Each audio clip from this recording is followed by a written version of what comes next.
Hey everyone, so I wanted to share with you the first BJJ no gi competition that I did. So I've been training for 3 months officially, about 4 to 6 months prior to that. I was learning from a friend. And now I'm going against a guy who's practicing for 4 years. Now, in terms of what you're seeing, I realized that he has more experience and he knows the takedowns that I was taught. And I thought if I want to have an edge, I do need to put something in that I know, and obviously this is Aikido, so this isn't the most interesting part for me, where I tried to apply a wrist lock from Aikido, which is called koregashi. You can see me trying to do that, catching the arm sometimes, and eventually, bam, here it is. I started doing it, and he caught it. He stopped it, but then the way I considered it, he wasn't sure what's happening here. That created some confusion, and that was a chance for me to actually go for a takedown. So here I brought him down. I was able to go into a mount, which is a great thing, but the mount wasn't good enough. I didn't flat him out. Here I'm doing a triangle, trying to choke him out, but I don't have his arm in, so there was a lousy attempt. I'm trying to do that here. Not too much effect. But obviously I could have just let it go. My coach was shouting that I should catch the arm, which I wasn't sure what that was supposed to mean. Then I let him go. I was trying to go for another mount. He caught me in the half guard, so I was trying to pull out the leg.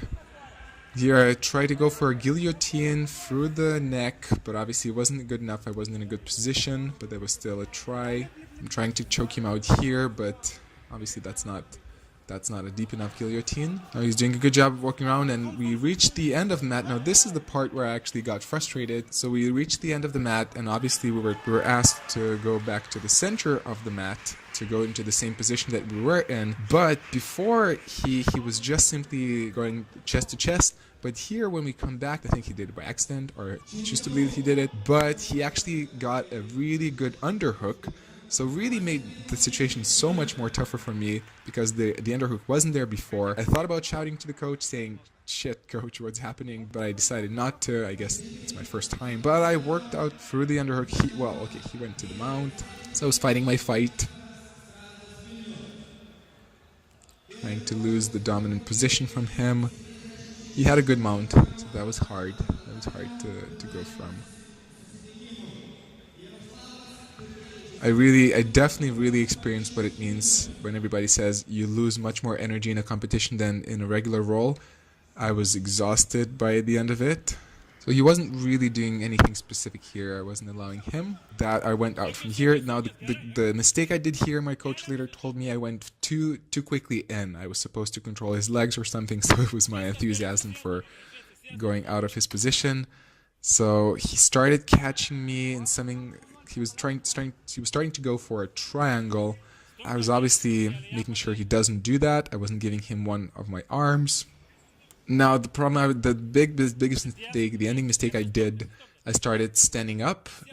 Instead of pushing myself up, I started standing up, kind of believing that that's the same feeling. I did this mistake before. My coach was shouting, "Don't do that." I heard him, but I wasn't sure. He's telling me, my coach saying, "Don't lean too much back." So the guy wasn't doing anything specific here. I guess he was trying to isolate an arm for an arm bar. But I was holding my arms. I put him with some pressure with my arm. Okay, so I'm trying to go back up.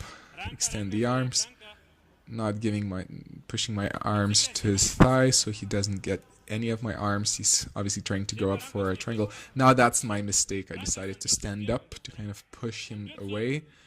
But if you do jiu-jitsu, you know what that means. So I'm actually extending my arm, making it straight. He got that arm. He's getting that arm. He's going for an arm bar. Yep, that's my mistake. There is the arm. There is the arm bar. And there's the tap out. There we go. My arm still hurts. So my coach was happy. I was happy quite too. I mean, the guy is like 4 years more experienced than I'm doing. In the end, I'm happy for what I did. I'm very happy that in the beginning I was able to pull off the koregashi, the Aikido wrist throw. So that was like, oh yes, actually Aikido does work to some degree. I'm looking forward to improve it, add something else. I'm already thinking about some extra ways to make my Aikido work. Soon enough, I'll do a gi competition where it's based on the experience level, so I'm expecting to do better there.